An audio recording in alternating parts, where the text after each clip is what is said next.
नमस्कार दोस्तों, मैं जुगल किशोर आप सबका अपराध की कहानी के नए एपिसोड में आपका सबका स्वागत करता हूं। दोस्तों, आप सब हमारे साथ जुड़े हुए हैं। चैनल को सब्सक्राइब करें और लाइक करें और कमेंट करें। आपके सहयोग से मुझे हिम्मत मिलती है। कहानी अच्छी लगे तो अपने दोस्तों के साथ शेयर जरूर करें। दोस्तों, अनैतिक संबंध जब बन जाते हैं तो दुनिया से इन्हें छुपाया नहीं जा सकता। एक ना एक दिन दुनिया जान ही लेती है और इसका नतीजा हमेशा बुरा होता है। हमारी आज की कहानी अनैतिक संबंध पर है। बात इसी साल के 24 जनवरी की है। सर्दी का मौसम था। 3 दिनों से रुक रुक कर बारिश हो रही थी। तापमान काफी नीचे गिर गया था। बर्फीली हवाएं चल रही थीं। सुबह सुबह प्रदीप पाल जल्द घर लौट आया था। घर पर मातम पसरा हुआ था। उसकी पत्नी सीमा सिर झुकाए सिसक रही थी। 2 से 3 पड़ोसी उसे चुप करवा रहे थे। पिता कमरे में बेजान से बेड पर बैठे हुए थे। पास के दूसरे बेड पर उसकी मां मृत पड़ी थी। प्रदीप को सीमा ने ही फोन कर जल्द घर आने को कहा। उसने फोन पर बताया, लगता है मांझी को रात में दिल का दौर पड़ा है। वह उठ नहीं रही हैं। तुम जल्दी आ जाओ। कुछ समय में आस पड़ोस के कुछ और लोग आ गए थे। उन्होंने भी कहा, लगता है उनको रात में हार्ट अटैक आया। अक्सर अधिक सर्दी के मौसम में बूढ़ों को हार्ट अटैक पड़ जाता है। सीमा ने भी रो रो कर मोहल्ले के लोगों को बताया, मांझी को हार्ट अटैक आया और मुझे कुछ पता ही नहीं चल पाया। वह अंतिम बार बात भी नहीं कर पाईं। प्रदीप पाल ने जल्दी से मां के अंतिम क्रियाकर्म की तैयारी शुरू की और बिना किसी डॉक्टरी परीक्षण के उसी रोज मां का दाह संस्कार भी कर दिया गया। कोरोना के कारण लगी कुछ पाबंदियों की वजह से प्रदीप मां की अंतिम शव यात्रा के लिए अधिक लोगों को बुला नहीं पाया था। मां की मौत को 1 महीना भी पूरा नहीं हुआ था कि सीमा के परिवार में एक और बड़ा हादसा हो गया। वह हादसा उसके पति प्रदीप पाल के साथ ही हुआ था। प्रदीप 21 फरवरी 2022 की सुबह बाइक से गौशाला जाने के लिए निकला था। रोहिणी इलाके के सेक्टर 24 के आगे हेलीपैड रोड पर पहुंचा ही था कि उसे कुछ लोगों ने गोली मार दी। बाइक सवार बदमाशों ने बरसाई प्रदीप पर गोलियां। उसे काफी नजदीक से 3 गोलियां दागी गई थीं, जिसके चलते घटनास्थल पर ही उसकी मौत हो गई। मामला काफी सनसनीखेज था। 2 बाइक पर सवार 5 लोगों ने पिस्तौल लहराते हुए खुलेआम इस वारदात को अंजाम दिया था। दिल्ली के थाना बेगमपुर क्षेत्र में घटी इस घटना से आसपास के क्षेत्र में दहशत फैल गई थी। सूचना मिलने पर बेगमपुर थाना पुलिस मौके पर पहुंच गई। रोहिणी के डीसीपी प्रणव तायल को जब इस घटना की जानकारी मिली तब उन्होंने तुरंत स्पेशल सेल के एसीपी ब्रह्मजीत सिंह के नेतृत्व में एक टीम का गठन कर हत्यारों को जल्द से जल्द गिरफ्तार करने का जिम्मा सौंप दिया। टीम में इंस्पेक्टर ईश्वर सिंह, एसआई सुशील, जगदीश, एएसआई सुरेश, रूपेश, रविंदर और हेड कांस्टेबल सौराज को शामिल किया। घटनास्थल के आसपास का निरीक्षण करने और चश्मदीदों के बयान नोट करने के बाद लाश का पंचनामा कर पुलिस ने शव पोस्टमार्टम के लिए भिजवा दिया। लाश की जेब से मिले आई कार्ड और अन्य दस्तावेजों के आधार पर जब पुलिस प्रदीप के घर पहुंची और घटना की जानकारी दी तो वहां रोना धोना मच गया। बूढ़ा बाप, जिसने 3 हफ्ते पहले ही अपनी पत्नी को खो दिया था, अब जवान बेटे की हत्या का समाचार सुनकर जमीन पर गिर पड़े। उधर सीमा भी पति की मौत का समाचार सुनकर पछाड़े खाने लगी। तीनों बच्चे एक दूसरे का हाथ थामे रोने लगे। पुलिस ने किसी तरह पूरे परिवार को ढांढस बंधाया और आवश्यक जानकारी जुटाकर लौट गई। अपने कार्यालय पहुंचकर एसीपी सिंह ने सबसे पहले प्रदीप के मोबाइल फोन का डाटा निकालने के आदेश दिए। स्पेशल टीम के इंस्पेक्टर ईश्वर सिंह ने जांच शुरू की तो पाया कि एक फोन नंबर पर प्रदीप के फोन से काफी कॉल किए गए थे। उस पर लंबी बातें भी हुई थीं। पता चला कि गौरव तेवतिया के नाम से रजिस्टर वह नंबर उत्तर प्रदेश का है। सीमा से गौरव के बारे में पूछने पर मालूम हुआ कि वह उनका किराएदार है, लेकिन हत्या की घटना के दिन से ही गायब है। उसी दिन से उसका फोन भी स्विच्ड ऑफ था। उस पर पुलिस का शक गहरा गया। उसके फोन की भी कॉल डिटेल्स निकाली गई। पता चला कि उसके फोन से कुछ नंबरों पर लंबी लंबी बातचीत हुई थी। घटना से पहले की रात जिस नंबर पर देर तक बात हुई, वह नंबर विशन कुमार उर्फ वासु का था। विशन के फोन नंबर को ट्रैक करते हुए पुलिस ने उसे दिल्ली के सुल्तानपुरी स्थित उसके घर से गिरफ्तार कर लिया। थाने लाकर विशन से पूछताछ की गई। पुलिस की सख्ती के आगे वह ज्यादा देर नहीं टिक पाया। प्रदीप हत्याकांड के बारे में सब कुछ बताने को राजी हो गया। इसी के साथ उसने यह भी बता दिया कि प्रदीप की मां की भी हत्या हुई थी, जिसे सभी ने हार्ट अटैक समझा था। उन दोनों हत्याओं में वह शामिल था। हत्या का गुनाह स्वीकार करने के बाद विशन ने जो कहानी सुनाई, वह काफी हैरान करने वाली थी। यानी प्रदीप के मर्डर से पहले हुई उसकी मां की मौत भी हत्या ही थी। विशन ने इतनी बड़ी साजिश और क्रूरता का जो रहस्योद्घाटन किया था, उसका सूत्रधार कोई और नहीं बल्कि प्रदीप की पत्नी सीमा ही थी। विशन ने बताया कि प्रदीप और उसकी मां की मौत का जिम्मेदार वह अकेले नहीं, बल्कि इसमें गौरव तेवतिया भी शामिल था। उन्होंने सीमा के इशारे पर सब कुछ किया था। दोनों ने मिलकर गहरी नींद में सो रही मां का गला दबाकर मार डाला था। उसकी चीख तक नहीं निकल पाई थी। विशन ने पैसे के लिए यह काम किया, लेकिन गौरव के बारे में वह बहुत जानकारी नहीं दे पाया। विशन ने प्रदीप पाल की हत्या के लिए रचे गए चक्रव्यूह के बारे में बताया कि 21 फरवरी 2022 की सुबह जैसे ही प्रदीप अपनी गौशाला जाने के लिए अपनी बाइक DL 85 NB 1220 पर निकला, सीमा ने तुरंत फोन से इस की सूचना गौरव को और गौरव ने विशन को दे दी। खबर पाते ही दो मोटरसाइकिलों पर विशन कुमार, परमिंदर उर्फ पम्मी, रिंकू पवार, सौरभ चौधरी और प्रशांत निकल पड़े। जल्दी ही उन्होंने हेलीपैड रोड पर प्रदीप के पीछे अपनी बाइक लगा दी और एक जगह काफी करीब आकर उन्होंने उस पर फायर झोंक दिए। गोली लगते ही प्रदीप पाल बाइक से गिरकर छटपटाने लगा और देखते ही देखते उसके प्राणपखेरु उड़ गए। वारदात को अंजाम देकर हत्यारे तेजी से फर्राटा मारते हुए निकल भागे। विशन के पुलिस की गिरफ्त में आने के कुछ समय बाद ही गौरव तेवतिया समेत दूसरे 4 हत्यारे पम्मी, रिंकू, सौरभ और प्रशांत भी गिरफ्तार कर लिए गए। उनकी उम्र 22 से 27 साल थी। वे छटे हुए बदमाश थे। उनमें कोई दादरी, नोएडा और गाजियाबाद तो कोई बुलंदशहर के निवासी हैं।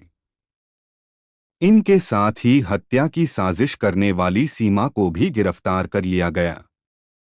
सीमा और गौरव तेवतिया को आमने सामने बिठाकर जब सख्ती से पूछताछ की गई, तब उन्होंने भी विशन की तरह अपना जुर्म स्वीकार कर लिया।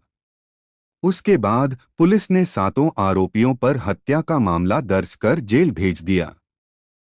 जाग उठा 8 साल पुराना प्यार। सीमा और गौरव ने जो बातें बताईं, उसमें उनके बीच करीब 8 साल पुरानी लव स्टोरी सामने आई। उनकी उस प्रेम कहानी में बीते कुछ माह पहले एक बार फिर बहार आ गई थी।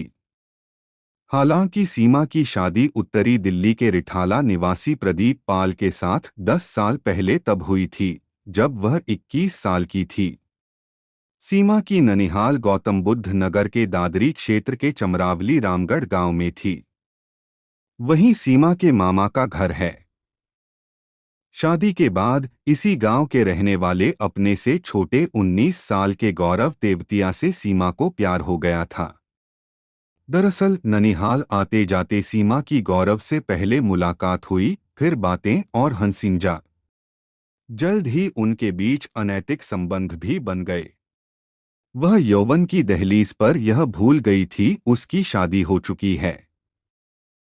शादी के बाद उत्तर प्रदेश से दिल्ली आ जाने के कुछ समय तक सीमा के ज़ेहन में गौरव की यादें बसी रहीं। उनका मिलना जुलना तो दूर की बातचीत तक बंद हो गई।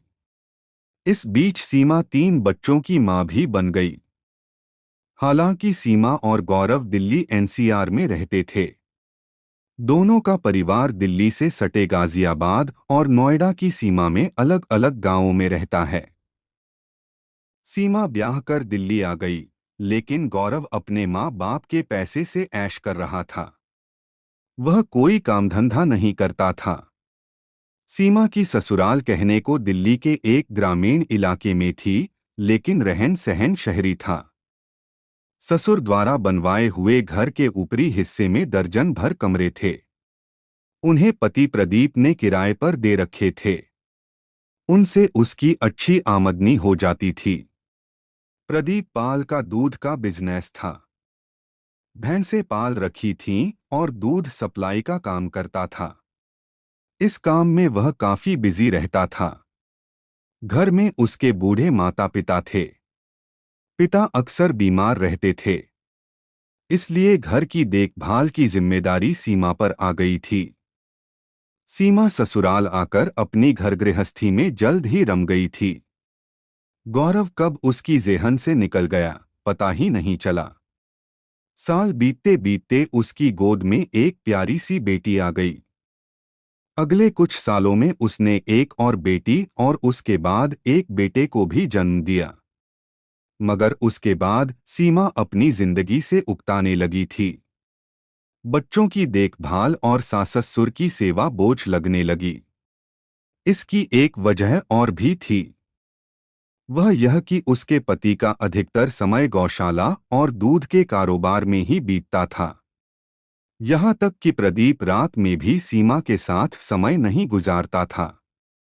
वह बाहरी दिल्ली के बेगमपुर एक्सटेंशन इलाके में बनी अपनी गौशाला में ही रहता था। पत्नी की भावनाओं का नहीं रखा ध्यान घर कुछ समय के लिए ही आता था और फटाफट घरेलू कामकाज निपटाकर फिर कारोबार के सिलसिले में चला जाता था। प्रदीप के पास 3 भैंसें थीं, जिन्हें वह घर से दूर गौशाला में रखता था। रात को भैंसों की देखरेख और रखवाली के लिए वह गौशाला चला जाता था।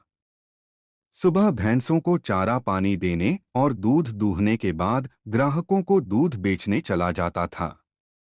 सारा काम निपटाने के बाद ही घर लौटता था। उसके पीछे सीमा अपने बच्चों और सास ससुर की देखभाल में लगी रहती थी। उसकी रातें बिस्तर पर करवटें बदलते बीत रही थीं। उसके मन और शरीर की जरूरतें जस की तस थीं। सेक्स की चाहत में सुलगती सीमा एक दिन अपने बीते दिनों को याद करने लगी। उसी सिलसिले में उसे पिछले प्यार की यादें ताज़ा हो आईं। बार बार पूर्व प्रेमी का चेहरा नजरों के सामने से गुजरने लगा। उसके गुजारे हसीन लम्हे याद आने लगे। उसकी चुलबुलाती बातें, हंसी मजाक, देह से छेड़छाड़, चूमना सहलाना और बहुत कुछ सिनेमा के फ्लैशबैक की तरह फटाफट दिमाग में घूम गया। गौरव की फिर से यादें ताज़ा होने के बाद मन उससे मिलने के लिए छटपटा उठा। जब बेचैनी हद से ज्यादा होने लगी, तब उसने गौरव का फोन नंबर पता किया। संयोग से पुराने फोन में उसका नंबर मिल भी गया। और फिर एक दिन सीमा के दिमाग में क्या सूझी कि उसने गौरव को फोन मिला दिया। बोलो गौरव, मैं सीमा बोल रही हूँ। सुन रहा है न तू? तू तो याद करता नहीं, इसलिए मैंने आज तुझे ही याद कर लिया। फोन पर काफी समय बाद अचानक सीमा की आवाज सुनकर गौरव अचकचा गया। उसके मुंह से निकल पड़ा, साली, तुझे अब मेरी याद आई है? इतने दिनों बाद? हरामजादी कहाँ थी इतने दिनों? गौरव देख, गालियां मत दे, मानती हूँ तुझे बहुत दिनों तक भुलाए रही, लेकिन मैं आज भी तुझसे उतना ही प्यार करती हूँ जितना पहले किया करती थी। भला मैं तुझे कैसे भूल सकती हूँ? तू तो मेरा पहला प्यार है।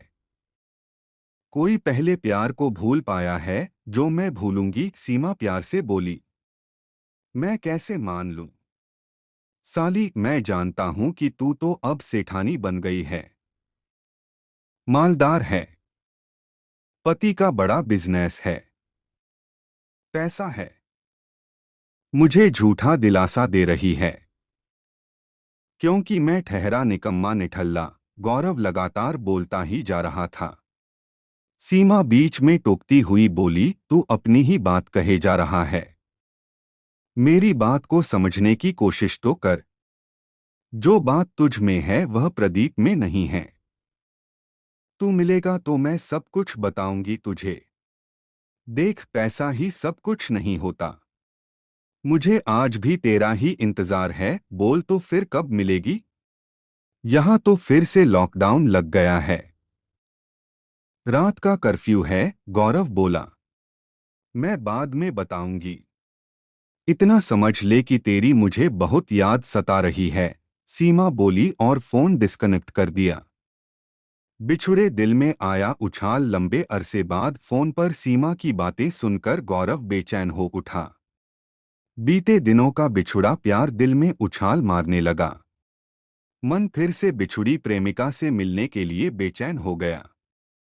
भले ही प्रेमिका शादीशुदा थी, मगर उसके लिए तो वह अभी भी वही कमसिन सुकुमारी ही थी, जिसे प्यार से सेक्सी सिम्मी कहकर बुलाता था। क्योंकि उसके सेक्सी अंदाज पर वह कलेजा निकाल कर रख देता था। वह भी उसे आहें भरने तक की नौबत ही नहीं आने देती थी। मिलते ही झट से गले लग जाती थी और गौरव उसे चूम लेता था। जब सालों बाद उसने कहा कि उसका आज भी इंतजार है, तब वह खुद को रोक नहीं पाया। उसका नंबर अपने फोन में सेव कर लिया। सीमा जिसे प्यार से गौरव बुलाती थी, उसका पूरा नाम गौरव तेवतिया है। सीमा से फोन पर बात होने के बाद वह उससे मिलने के लिए बेचैन हो उठा। उसकी अगली कॉल का इंतजार करने लगा। अपना गांव घर छोड़कर गौरव दिल्ली आने की योजनाएं बनाने लगा, लेकिन समस्या किसी सही ठौर ठिकाने की थी। वह दिल्ली में ही कोई काम भी करना चाहता था। अगले रोज ही उसने सीमा को मिस कॉल की। तुरंत उधर से सीमा की कॉल भी आ गई। कैसा है? दिल्ली आने का मन बना लिया? मन तो बहुत है, मगर क्या मनी प्रॉब्लम है? सीमा ने पूछा। नहीं, दिल्ली में मेरा रहने का कोई इंतजाम नहीं है। पैसा तो वहां कोई काम करके कमा ही लूंगा, गौरव बोला। उसका समाधान मेरे पास है। मैं जैसा कहूंगी तू वैसे ही करना, सीमा बोली। अरे तू तो समझदार भी हो गई है, चल चल चापलूसी मत कर, कहती हुई सीमा ने फोन कट कर दिया। सीमा के इस फोन ने गौरव के दिल में एक बार फिर गुदगुदी पैदा कर दी। उससे मिलने की बेचैनी बढ़ गई। वह उसके ख्यालों में खो गया। ऐसा ही हाल सीमा का भी था। उसने दो चार बातें करने के बाद फोन कट तो कर दिया था, लेकिन गौरव की पहले जैसी नजदीकियां पाने के लिए वह उतावली थी। वह उसके मुंह से एक बार फिर सेक्सी सिम्मी सुनना चाहती थी। पति की अनदेखी से आसमान छूती शारीरिक ख्वाहिशों को जल्द से जल्द पूरी करना चाहती थी। सीमा प्रेमी से मिलने को थी बेताब। उसी दिन रात को घर का सारा काम निपटाकर सीमा ने गौरव को फोन किया। गौरव, तू मुझसे मिलने दिल्ली आ जा, मैंने तेरे रहने का सारा बंदोबस्त कर दिया है। सीमा ने फोन पर मनुहार की, पर तेरा पति? गौरव ने शंका जाहिर की। वह शाम को गौशाला चला जाता है, रात में वहीं सोता है। उसकी जिंदगी तो भैंसों के बीच चलती है, सीमा चिढ़ते हुए बोली। कल आ जाऊं? किस मेट्रो स्टेशन पर आना है? गौरव ने पूछा। रिठाला। दिन में 1 बजे गेट नंबर 3 से बाहर निकलना। मैं तुझे वहीं नीचे कुलचे वाले के पास मिल जाऊंगी। मुझे पहचान लेना। मैं फैंसी मास्क पहने रहूंगी, सीमा ने समझाया। साली, तू तो एकदम दिल्ली वाली टनाटन हो गई है।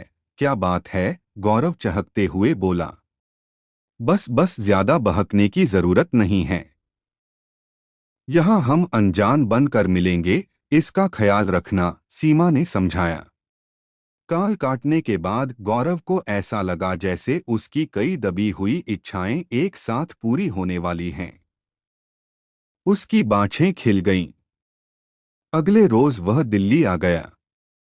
सीमा की बताई जगह पर समय पर पहुंच गया। सीमा ने जैसा कहा था वैसा ही हुआ।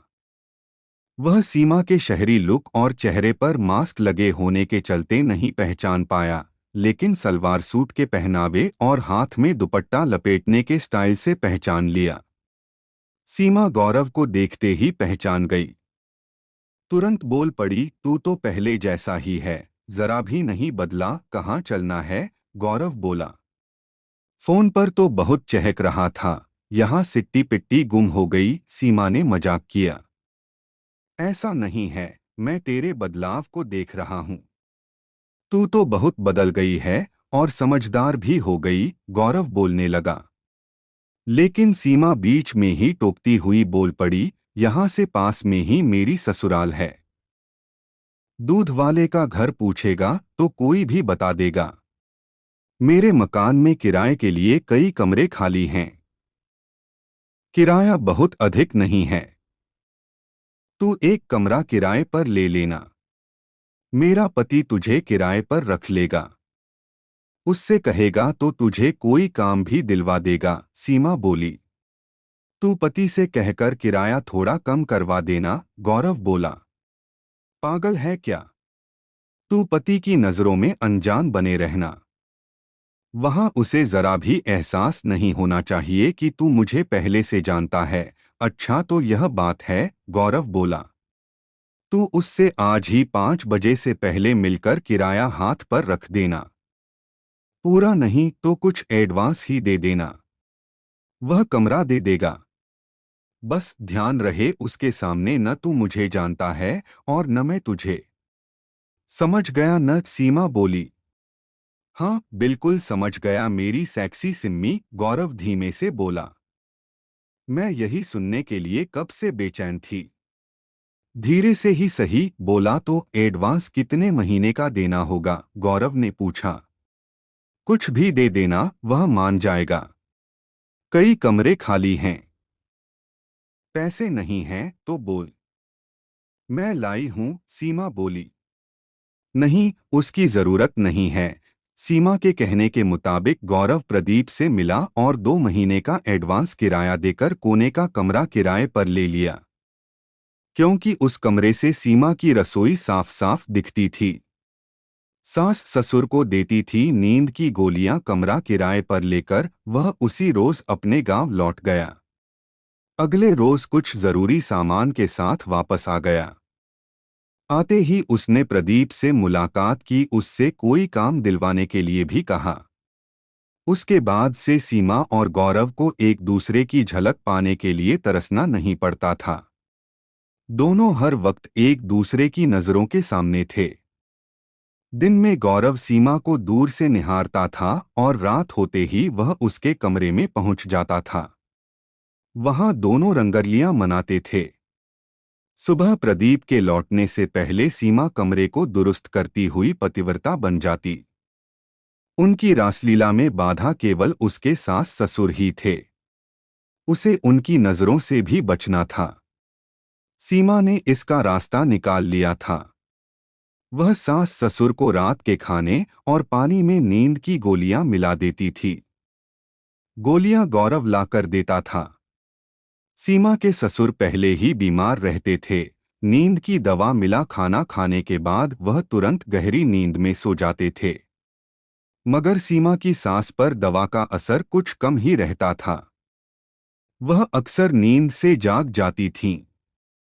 ऐसे ही एक रात जब गौरव सीमा के कमरे में था, प्रदीप की मां की आंखें खुल गईं। कमरे में धीमे स्वर में बातें करने की आवाज आई तो उन्हें कमरे में किसी के होने का संदेह हुआ। सुबह उसने सीमा से पूछा, तब वह बहाना बनाकर निकल गई। मगर वह समझ गई कि बुढ़िया को उस पर शक हो गया है। उसने गौरव से सावधान रहने को कह दिया। उसके बाद सीमा सास ससुर के गहरी नींद में सोने का पक्का इत्मीनान होने के बाद ही गौरव को बुलाती थी। 7 महीने तक यही सब चलता रहा, मगर उसकी यह चालाकी बहुत दिनों तक नहीं चली। एक सुबह सीमा की सास की आंखें मुंह अंधेरे ही खुल गईं और उसने गौरव को सीमा के कमरे से निकलते देख लिया। गौरव ने भी देख लिया कि उसकी चोरी पकड़ी गई है। सास ने सीमा को धमकाया कि वह अपनी हरकतों से बाज आ जाए, वरना प्रदीप को सारी बात बता देगी। इस पर सीमा ने हाथ पैर जोड़कर सास से माफी मांग ली और उन्हें मना लिया कि आगे से ऐसा नहीं होगा। फिर भी जब सीमा को एहसास हुआ कि सास उस पर नजर रखती है, तब उसने उसे अपने प्यार के रास्ते से हटाने का खतरनाक इरादा बना लिया। 23 जनवरी की सर्द रातों में प्रदीप शाम ढले गौशाला चला गया था। उस रात सीमा ने खाने में नींद की दवा अधिक मात्रा में मिला दी। खाना खाने के बाद उसके सास ससुर गहरी नींद में सो गए। दोनों के सो जाने के बाद सीमा ने गौरव को बुलाया। उस दिन गौरव के साथ उसका दोस्त विशन कुमार उर्फ वासु भी ठहरा हुआ था। दोनों ने आकर सीमा की सास को गला दबाकर मार डाला। इसके बाद सीमा ने सास की चुन्नी उसके गले में इस तरह लपेट दी कि निशान नजर नहीं आए। फिर लाश को सोई हुई स्थिति में लिटाकर कमरे का दरवाजा भिड़ा दिया और अपने कमरे में जाकर सो गई। सुबह उसने प्रदीप को फोन कर जल्दी घर आने के कहा। प्रदीप आया तब उसने भी मां के कमरे में जाकर जगाना चाहा, मगर वहां तो मां मुर्दा पड़ी थी। शरीर ठंडा पड़ चुका था। वहां मौजूद सभी लोगों ने एक ही बात, हार्ट अटैक की बात दोहराई। मगर प्रदीप की हत्या के बाद यह सच उजागर हुआ कि वह भी हत्या थी, जिसको बहू के इशारे पर उसके प्रेमी ने अंजाम दिया था। सीमा अब अपनी बाकी की जिंदगी प्रेमी गौरव तेवतिया के साथ ऐश के साथ बिताना चाहती थी, इसलिए अपने मिशन में रोड़ा बने पति प्रदीप को भी हमेशा के लिए हटाना चाहती थी। इस बारे में उसने अपने प्रेमी गौरव से बात की तो वह भी इसके लिए तैयार हो गया। दादरी निवासी गौरव तेवतिया ने इस बारे में प्रेमिका सीमा के साथ योजना बनाई। यह काम गौरव अकेला नहीं कर सकता था। इस संबंध में उसने अपने ही गांव के रहने वाले परविंदर से बात की। परविंदर उसका साथ देने को तैयार हो गया। परविंदर की मार्फत बुलंदशहर उत्तर प्रदेश निवासी रिंकू 22 वर्ष, सौरभ चौधरी 23 वर्ष, प्रशांत 22 वर्ष व दिल्ली के सुल्तानपुरी निवासी विशन कुमार 18 वर्ष से बात हुई। इन सभी को 4 से 4 लाख रुपए देने तय हुए। गौरव तेवतिया की पिछले दिनों रेलवे ने कुछ जमीन अधिग्रहित की थी, जिसके बदले में उसे मोटा पैसा मिला था। इसलिए उसने प्रेमिका से कह दिया था कि सुपारी के 20 लाख वह अपने पास से दे देगा। योजना के अनुसार 21 फरवरी 2022 को सभी आरोपी 2 मोटरसाइकिलों से उसी रास्ते में पहुंच गए, जहां से प्रदीप अपनी गौशाला जाता था। फिर मौका देखकर उन्होंने प्रदीप की गोली मारकर हत्या कर दी। पुलिस ने सभी आरोपियों से पूछताछ करने के बाद उनकी निशानदेही पर वारदात में प्रयुक्त 2 मोटरसाइकिलें, 3 पिस्टल, 10 जीवित कारतूस, 6 मोबाइल फोन आदि बरामद कर लिए। इसके बाद पूछताछ कर सभी को रोहिणी स्थित कोर्ट में पेश किया, जहां से सभी को जेल भेज दिया। इस पूरे घटनाक्रम से प्रदीप के बीमार पिता गहरे सदमे में आ गए। उनके कंधों पर प्रदीप के 3 छोटे छोटे बच्चों की जिम्मेदारी आ गई। दोस्तों, आपको कहानी अच्छी लगी हो तो चैनल को सब्सक्राइब जरूर करना और लाइक कमेंट भी कर देना। आपका लाइक और शेयर मुझे हिम्मत देता है। कल फिर आपसे मिलेंगे एक और नई कहानी के साथ। तब तक अपना ख्याल रखें। धन्यवाद।